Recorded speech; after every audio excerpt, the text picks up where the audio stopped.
Ladies and gentlemen and dear friends, first of all, thank you. Thank you for having invited me.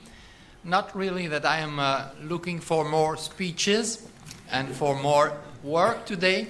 I had already one speech in Geneva, and in 1 hour exactly I have another one in proximity of this room. So thank you for having invited me, and above all for giving me the opportunity to speak about security and prosperity in a very demanding world, particularly demanding today, and also about the Swiss responses to this crisis-ridden world. And the world is ever more crisis-ridden after the last weekend, after these dreadful attacks in Paris that have hit us all. These have been attacks on Paris, on France, but also on all of us, on our freedom, on the values of humanity. But we have to resist. We have not to be hopeless or to feel hopeless in front of these attacks and these difficulties. There are always difficulties in the world, like in the life. There are always difficulties, and we have to work harder and harder to prevent violent extremism. Prevention is key in this issue. Federal Council has condemned these barbaric acts in the strongest possible terms. Our thoughts are with the families, victims' families, and with the French people. Switzerland grieves with France, our neighbor, our friend, our close partner, friends. We will not give in to terrorist intimidations and are determined to protect our people, to protect our way of life, our country, and to resolutely address the terrorist challenge, most notably, once more, through prevention. The Paris attacks have dreadfully illustrated just how topical the theme you have chosen and you are discussing today is. There has been a resurgence of armed violence, of violent conflicts, and of terrorism that affects us all. The increase of armed violence has caused enormous human suffering. It has having impact on security and prosperity around the world. It has prompted a massive refugee crisis that Europe is struggling to cope with. Crisis has become sort of new normal in our world, and I don't like this at all because it shouldn't be normal, this situation. I personally cannot accept this normality, such a situation, but it is a reality that there is something like ever crisis in the world. The need for diplomacy, and above all for creative diplomacy, has reached a scale not seen in many years. But it is not just conflict and terrorism that keep foreign ministries very busy these days. There is a second development that has come to the fore, namely the return of geopolitics. These two trends together, geopolitics on one side and armed violence on the other, are leaving a deep mark on our world. The megatrend shaping the world has been and will remain globalization. But to put it in the terms of your conference, geopolitics and the resurgence of armed violence are reframing globalization and the economics of peace and of war and peace. This has an impact on foreign policy agendas, including Switzerland's foreign policy agenda. Switzerland is peculiar, is a specificity in the world, but we are also a member, if I can tell it like that, in this world. And in this world, we all live in times of great uncertainty. Therefore, we have to act and we have to fight against this uncertainty. I believe that diplomacy and cooperation, good diplomacy and good cooperation, can really make a difference. That the enormous transformations the world is confronting can be managed, and that Switzerland can make useful contribution to this end. Sort of, yes, we can, ladies and gentlemen. This is that yes, we can, what I wish to speak about. How the world is changing and how Switzerland is responding to these changes. I will take a broad approach We must look beyond terrorism to understand the forces at work. I will end by applying my main point specifically to the Ukraine crisis so as to build a bridge in good Swiss tradition to this discussion you have afterwards on Russia and the West. I won't be able to stay with you for that debate after my speech. I regret that, but these days I have an agenda which is totally mad. So let us start with the megatrend, with globalization. Globalization has changed the world more than anything else since the end of the Cold War. The growing economic, social, technological interconnectedness of the world has empowered many actors. This is true for non-state actors, such as NGOs, multinational companies, mega cities as well, but power has also been shifting among states away from developed economies to emerging and developing economies in the south and in the east. Global development gap had been shrinking. The number of people living in extreme poverty in developing countries has fallen from 47% in 1990 to 14% today. That means almost 1 out of 2 25 years ago, and now 1 out of 7 is very poor. Hundreds of millions of people are benefiting from growing income, better education, wider access to modern technology, which can also be a danger, you know that, with the recruitment of foreign fighters, for example. The spread of economic wealth and economic activity is reducing global inequality. It provides opportunities for people, for businesses as well, and for states alike. According to several rankings, Switzerland figures among the 10 most globalized countries worldwide. With its export-oriented, competitive, innovative economy and its open society, let's say still open society, it has benefited significantly from the opportunities provided by globalization. But there is obviously also a more negative side to all this. Globalization has also spurred new inequalities. Economic progress remains uneven. China and India are responsible for the bulk of poverty reduction. Sub-Saharan Africa still lags behind. The rapid diffusion of ideas, goods, capital, people can deepen social, economic, and political instability.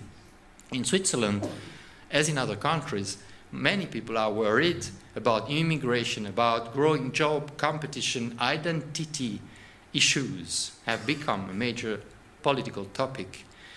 The subprime crisis, the public debt crisis, the euro crisis, all these crises have revealed the risk of financial interdependence. And while the globalization of information is set to advance a liberal international agenda in the long run, it has also opened up opportunities for the expansion of state propaganda and for recruitment activities by terrorist organizations, as I already said before. The rise of transnationally active terrorist and criminal groupings is closely related to globalization. The Paris attacks, but not only the Paris attacks together with other recent attacks in Beirut, in Baghdad, in the Sinai, have painfully demonstrated that there is also a dark side of globalization. There are really two sides of the coin.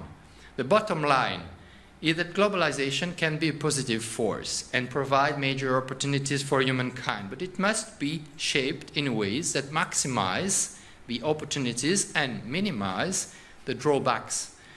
Advancing the globalization agenda is about maintaining a just and a peaceful international order. It's about effective and legitimate institutions, and it's about defining common answers to the many common challenges, whether they concern transnational threats or global issues as climate change, water security, migration. Implementing this globalization agenda has always been a very major challenge, but it has become ever more challenging as a result of the two current trends, geopolitics and armed violence, the power game, if you will, and the crisis reality. The return of geopolitics is a byproduct of globalization. Although a multipolar world does not necessarily stand in the way of effective multilateralism, collective action has become more difficult to accomplish. Major powers appear to be defining their interests more against one another than with one another. Different visions are colliding of global and regional order, of governance, and also of development. International norms and international law have come under increasing pressure. Geopolitical competition has become more pronounced, not just at the global level, but also in regional contexts. The status quo has been challenged in several regions, including in East Asia, with the rising tension in the South China Sea, in Europe, with the dangerous Ukraine crisis, and in the Middle East in many, many ways. In my own contacts with colleagues in these different contexts, the sense of distrust between some of these countries was really palpable. There is great reluctance to iron out differences through dialogue.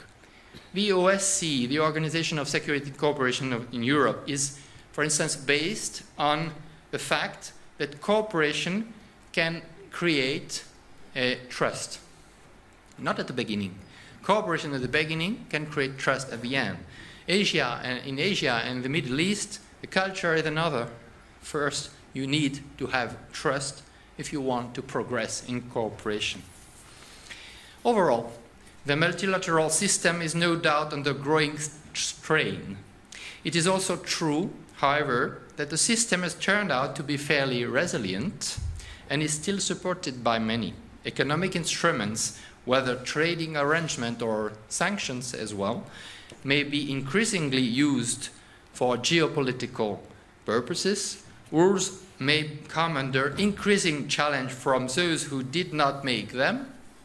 Geopolitics has indeed the potential of spurring deglobalization, but this is not an irreversible trend. Geopolitics is a political choice made by government, not a given. It is up to us to demonstrate that we will all be better off if we choose cooperative solutions over exclusionary schemes. Re-establishing such a consensus and rebuilding a just and peaceful order may require acknowledging that there are limits to Western universalism and that globalization is evolving from a Western-driven to a multipolar project.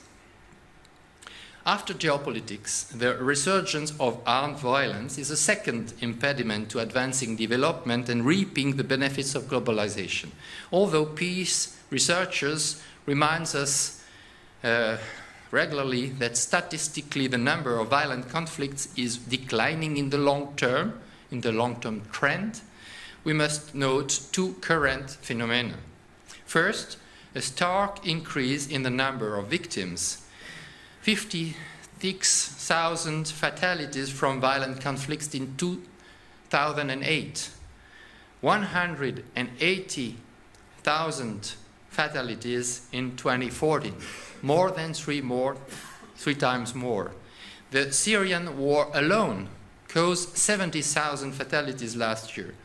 The UNHCR estimates that by the end of 2014, around 60 million individuals had been forcibly displaced worldwide, more than at any time since the Second World War, and 2015 is worst. Second phenomenon, instability and violence in Europe's neighborhood have increased dramatically. In the East, the Ukraine crisis has brought war back to Europe, just unthinkable some years ago, and that was maybe an error. In the South, the situation has further deteriorated in many places. Old unresolved conflicts like the Israeli-Palestinian conflict, more recent wars like those in Syria and Yemen, in Libya, that resulted from the so-called Arab Spring, and jihadist terrorism that advances as states fail and borders erode, have thrown the region into ever deeper crises. There is no simple explanation, ladies and gentlemen, for this resurgence of violence. Specific drivers vary depending on conflicts, but the general trend is evidently related to the lack of a stable international order, to the lack of a global leadership.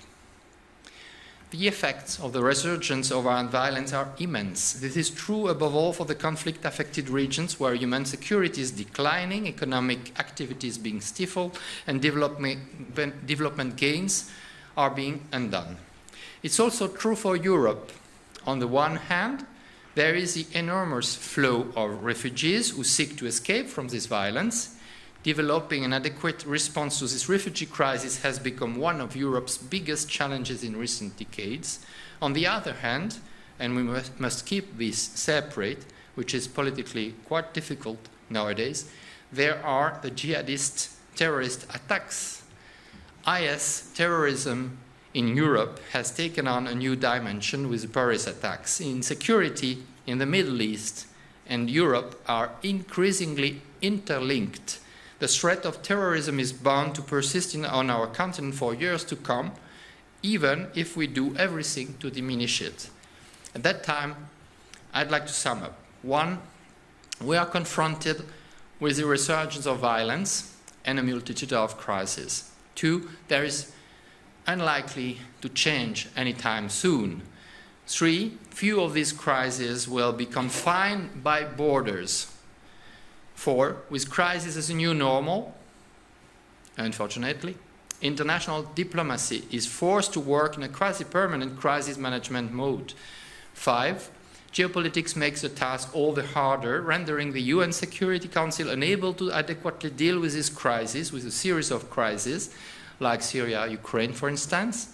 And 6, finally, implementing the broader globalization agenda under these circumstances is not impossible, but it has become more challenging. I will come up to that afterwards. Ladies and gentlemen, in front of those sort of difficulties, we have first to ask ourselves what we can do. Not only yes, we can, but what can we do? So where does Switzerland stand in this greater scheme of things? I already mentioned that we are a globalized country that has benefited from a stable, an open global economy. This also means that our prosperity and our security depend on a stable and open international environment. Switzerland's economy is vulnerable to international disruptions, to supplies of goods, services, resources. Our country is no less exposed to the many challenges I've outlined than our European partners. Switzerland, therefore, has a strong interest in contributing to the search for cooperative solutions to these challenges. Our way forward lies in a continuing willingness to act, to create, to shape, rather than in immobility born of fear and self-confinement. Switzerland must be steadily an actor of the future. In the emerging multipolar world, Switzerland does not belong to one of the power centers. We are a European country promoting European values, and the EU is our most important partner. But Switzerland conducts its own foreign policy. And this independence is a challenging position in today's world, but it's also one of full of opportunities. Our independence enables us to build bridges, to work with a broad range of partners, to develop our own initiatives. The more than 170 Swiss representations worldwide are a good basis for that, and we must keep on developing our network, our diplomatic network. Our particular role in international diplomacy is shaped by our non-adherence to a bloc, our non-colonial past, our credibility as well. We do what we say. There is no hidden Swiss agenda. We are reliable and we deliver on time. For somebody who comes from a watchmaking industry region, it is normal. This may sound like stating the obvious, But in fact, the fact is that I'm regularly approached about this by my colleagues who appreciate these qualities. Therefore, I've been said by a series of ministers and also heads of government that Switzerland is the country that is capable to keep the peace, not to have, to keep. In today's world, Switzerland is not a small, but a middle power. We are not so big as to frighten others. We are not part of any geopolitical power play. But neither are we too small to be heard and make an impact. Switzerland belongs to the 20 biggest economies worldwide and ranks as number 7 in Europe, and this despite a population of only 8 million inhabitants.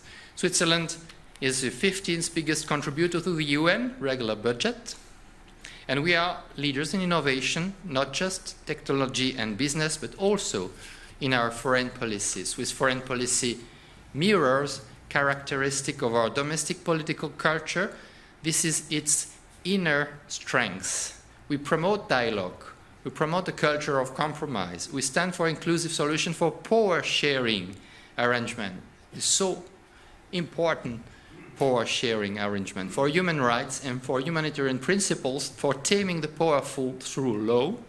These topics and values are more relevant than ever, and there is actually nothing foreign in the foreign policy of Switzerland. The solid domestic foundation of Switzerland's foreign policy is reflected in recent opinion polls. This confirms also my own experience when people talk to me on the street. There is a broad recognition that our country should engage in international efforts to shape the world, and that our active and creative foreign policy can make a difference, a sense of responsibility. Not only yes we can, but yes we can and should do more. So what is Switzerland's response to the current global changes? How do we engage? 4 points.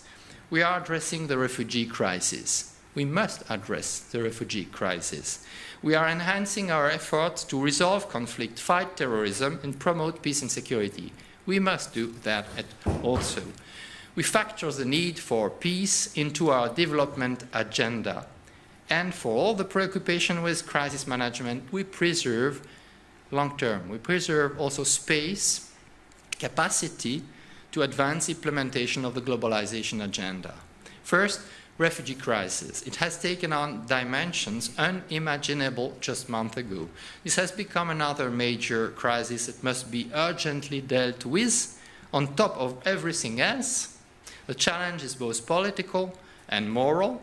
While it is telling that the refugees seek to flee to liberal democracies in the north, these liberal democracies, we in Europe, we must now demonstrate our ability to come up with a joint response based on solidarity on the Geneva Convention and effective implementation on of the measures we have agreed. The only way forward is through cooperative migration governance with countries of origin, with countries of transit, with countries of destination. Burdens and responsibilities must be shared. Millions of Syrian refugees are in Jordan, are in Lebanon, are in Turkey, and in Jordan, in Lebanon, and in this country. There are already, and for a long time, millions of Palestinian refugees. Switzerland has given shelter to more than 9,000 Syrians since the outbreak of the war. We are working with the UNHCR to resettle Syrian refugees in our country. And we are working closely with the EU on addressing the refugee crisis on our continent. Switzerland participates in the relocation scheme as well. We are also contributing to EU effort to better secure Europe's borders, providing both financial and personal resources. The deficits of the Schengen-Dublin system that have come to the fore in the current situation must not induce us to put into question our bilateral ties with the EU. Given our mutual interest with the EU, we must confirm our successful bilateral way. We must find a solution to our common challenges relating to both forced and legal migration. We must jointly consolidate our bilateral way. The continuation of this success story depends on a reliable partnership with the European Union and an outward-looking posture vis-à-vis the world. That is exactly what the Swiss government is working for hard every day. Reflecting Switzerland's humanitarian tradition, a priority in recent months has been to rapidly make available more humanitarian assistance for refugees in the conflict-affected regions before winter sets in. The Federal Council has allocated an additional 70 million Swiss francs to help meet needs related to Syria and Iraq crisis, the Greater Horn of Africa, and transit routes. But we are also comprehensively addressing the causes of migration through our peace promotion and our development efforts. So a sort of joint venture between human security, humanitarian aid, and development actions. This brings me to the second point of Switzerland engagement. Switzerland is stepping up its commitment to peace and security. This will be reflected in the Federal Council's foreign policy strategy for the coming 4 years, containing de-escalating, resolving the many crises, and reducing the level of armed violence has become one of the key tasks of our times. And I want that to be the first priority of the Federal Department of Foreign Affairs in the next years. Over the past 15 years, Switzerland has developed a unique set of instruments to transform conflicts and advance human security. Our country is currently involved in more than 20 mediation activities around the world, and mediation is indeed one of the fields where we want to expand our capacity. We need more very creative people, capable people, competences in the mediation. Mediation is what Switzerland is particularly good at, and mediation is what is particularly needed on the international stage these days. We will broaden and further professionalize our pool of mediators and experts as well to consolidate our leading role in this field. And we will continue to offer our services to facilitate peace talks in international Geneva or elsewhere. Another key field is obviously terrorism. 2 months ago, the Federal Council approved a national strategy to counter terrorism. It is based on the 4 pillars of prevention, law enforcement, protection, and crisis management provisions. As I mentioned in the beginning, prevention is a major focus, and we strengthen it in 2 major ways. First, with a new Intelligence Service Act that has now passed Parliament, but may still be up to a referendum. This new bill provides our security institution with much-needed means to detect terrorist ploys while insisting on countering terrorism strictly within the framework of national and international law. Second, we have made the prevention of violent extremism a new priority issue within Swiss foreign policy. Providing those vulnerable to violent extremism with alternative, with opportunities, is a tremendous task. Development and peace promotion measures must be applied for counter-terrorist purposes, for youth employment, from youth employment and vocational training to the promotion of political participation by actors who can speak credibly to young people at risk. We are in the process of devising our first action plan on preventing violent extremism. Working with the UN in this field will be an important part. We want to contribute concretely for preventing violent extremism with more education, more jobs, more perspective for the young generation in risk regions. It is clear that such measures, just like the expansion of our mediation capacities, will mainly have mid- and long-term effects. By far, the most important short-term priority to reduce armed violence and advance security is to end the war in Syria, to stop the war. To stop the war is the best answer.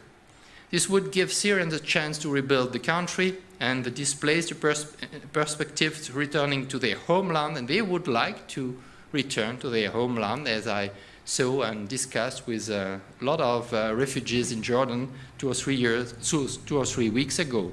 It would also improve the prospect of diminishing Islamic State. Switzerland supports the efforts of UN Special Envoy Staffan de Mistura to foster intra-Syrian dialogue with expertise and, if required, with financial resources and Geneva logistics.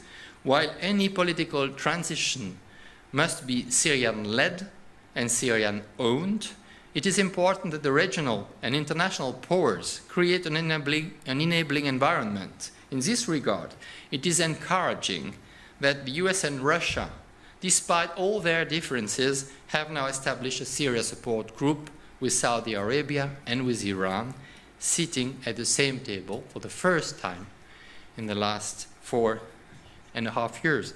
This is exactly what Switzerland advocated for during the last UN General Assembly in September, but already at the beginning of the crisis. Switzerland called on all actors involved to translate their shared solidarity expression of the Paris attacks into a concrete common efforts to stop the violence in Syria. Only then is there a chance to make progress toward the declared objective of credible, inclusive, non-sectarian governance with a new constitution and free and fair elections.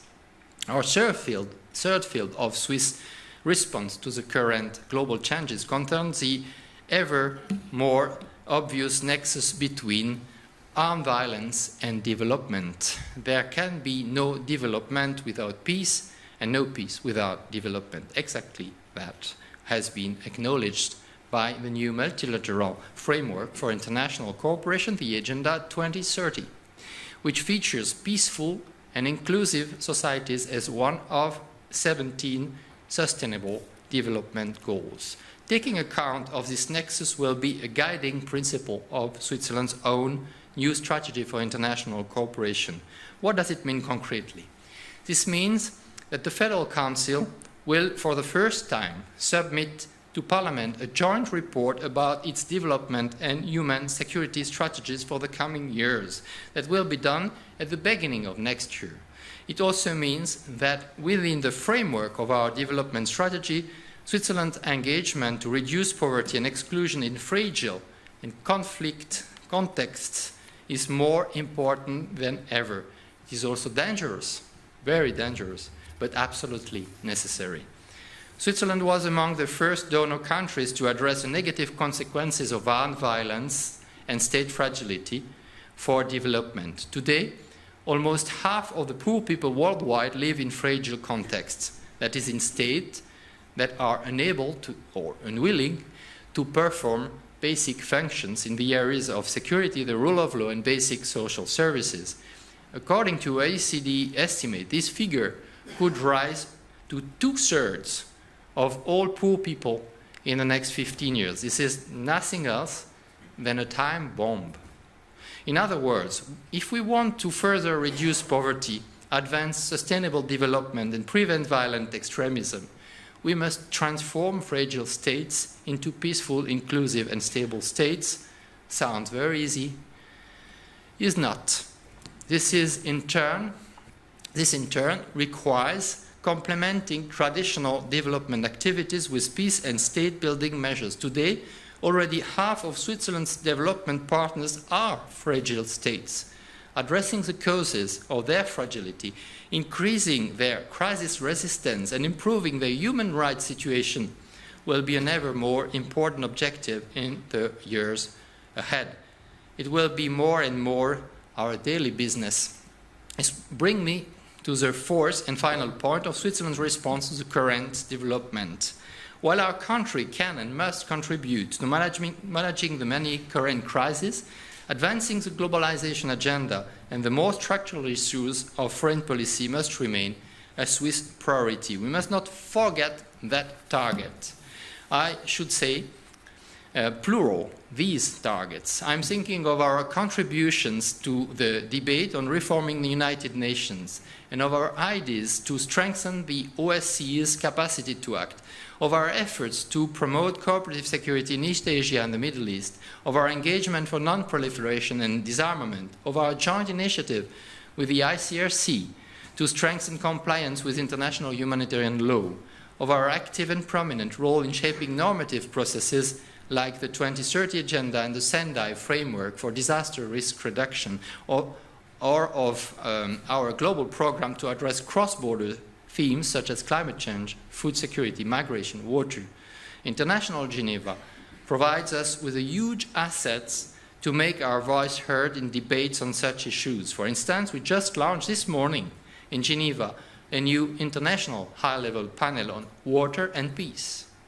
Ladies and gentlemen, I'd like now to lead over to the following discussion round by applying what I have said so far to the Ukraine crisis. While the Ukraine crisis has many drivers, it reflects above all a world of growing economic and political polarization. It is a violent culmination of a strategic estrangement between Russia and the West, which has gradually led to an erosion of pan-European partnership and security. The crisis is about one country, Ukraine, seeking to position itself between two poles, a country that is confronted with competition integration schemes that also stand for different political alignments. The crisis is also about another country, Russia, which perceives a Western orientation of its neighbors as a threat to its own identity and security, and which uses geopolitical means to draw red lines in the sand and buttress its claim to be treated as a great power. The annexation of Crimea was a violation of international law and an attack on Europe's post-Cold War order and its normative foundation. The Ukraine crisis has led to a terrible war and a humanitarian disaster. It has rendered Ukraine fragile, one more fragile state that has been already fragile before, above all because of corruption. Economic and financial sanctions have weakened Russia's economy, along with other factors such as structural slowdown and the falling oil price. Sanctions have also had a negative effect on Western economies. Elements of deglobalization can be observed not only in relation between Russia and the West, but also between Russia and Ukraine. Economic ties are shrinking. Great powers are playing a key role in managing the Ukraine crisis, especially through the Normandy format that brings together Germany, France, Russia, and Ukraine.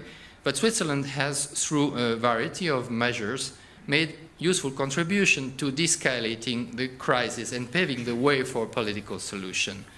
As chair last year, Switzerland managed to position the OSCE, the Organization for Security and Cooperation in Europe, as a major forum for inclusive dialogue and the principal international operational responder to the crisis on the ground. So dialogue and action for this organization of 57 states based on the principle of consensus, which is very Swiss, but not really very easy with 57 member participating states. Let me just recall the trilateral contact group with Swiss Ambassador Tagliavini and her Austrian successor as facilitator and mediator on behalf of the OSCE, or the special monitoring mission, which has done a tremendous job in helping to de-escalate the situation. Complementary to our efforts to revitalize the OSCE, Switzerland has also intensified its bilateral cooperation with Ukraine. We have doubled the budget of the new bilateral cooperation strategy, which seeks to strengthen Ukraine's internal cohesion through democratic governance, sustainable development, and peace promotion measures. And to date, we are the only country to have provided humanitarian assistance to people on both sides of the contact line. The Swiss aid convoys crossing the contact line 3 times this year are a good example of our humanitarian tradition in this conflict. They have made me proud. It is exactly what I want. Thanks impartiality and professionalism, we can help in the most difficult situation, just with trucks and the Swiss flags.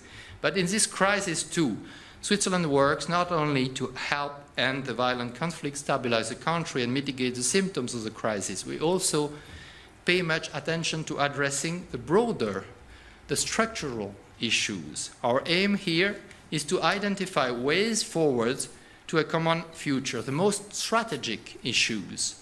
One set of ideas we are working on concern economic connectivity. This involves bridging dividing lines within countries and building trust among rival economic integration schemes. We want to come up with fresh ideas to break existing patterns of economic confrontation and allow for safe and secure economic exchange, not only either or, either East or West schemes. In conflict-affected countries, trade is often relegated to the shadow economy at a huge cost for the population. In Georgia, in Ukraine, in Moldova, we have commissioned studies that reveal the impact of conflicts and propose new approaches to regulating trade across political dividing lines. We will seek to establish the concept of economic connectivity in the OSCE. Another issue we seek to address is the future of European security. The Ukraine crisis and the crisis of European security are closely interlinked. Neither can be resolved without the other.